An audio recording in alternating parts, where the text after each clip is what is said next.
அஸ்ஸலாமு அலைக்கும் friends and families. இந்த உலகத்தில் வாழக்கூடிய ஒவ்வொருவரும் தினந்தோறும் நிறைய பிரச்சனைகளையும் கஷ்டங்களையும் சந்திச்சுக்கிட்டு தான் வரும். அப்படி நமக்கு துன்பம் ஏற்படும் போது ஓதுவதற்காக நபிகள் நாயகம் ஸல்லல்லாஹு அலைஹி வஸல்லம் அவங்க அழகான பிரார்த்தனையை நமக்கு கற்று தந்திருக்கிறாங்க. இன்னா லில்லாஹி வ இன்னா இலைஹி ராஜிஊன்.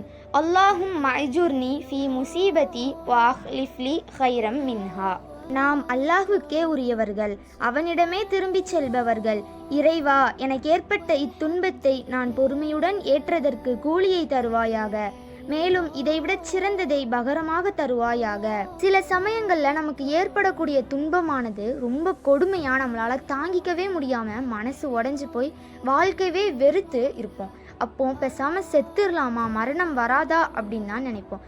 அந்த சமயத்திலையும் ஓதுவதற்காக நபிகள் நாயகம் ஸல்லல்லாஹு அலைஹி வஸல்லம் ஒரு துவாவை அழகாக கற்று தந்திருக்கிறாங்க.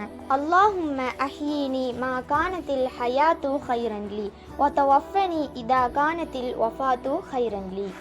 இறைவா, நான் உயிர் வாழ்வது எனக்கு நன்மையாக இருப்பின் என்னை உயிர் வாழச் செய்வாயாக.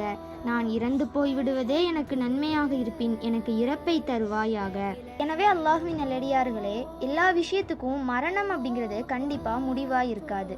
வாழ்க்கையில் எது நடந்தாலும் அதை ஃபேஸ் பண்ண நம்ம தயாராக இருக்கணும். துன்பத்துக்கு பிறகு கண்டிப்பாக இன்பம் காத்துக்கிட்டு இருக்கும். வாழ்க்கை அப்படிங்கிறது ஒன்றே ஒன்று தான், அது போனால் திரும்பி வராது அப்படிங்கிறத புரிஞ்சு சிந்திச்சு செயல்படுவோம். அல்லாஹ் போதுமானவன். அஸ்ஸலாமு அலைக்கும்.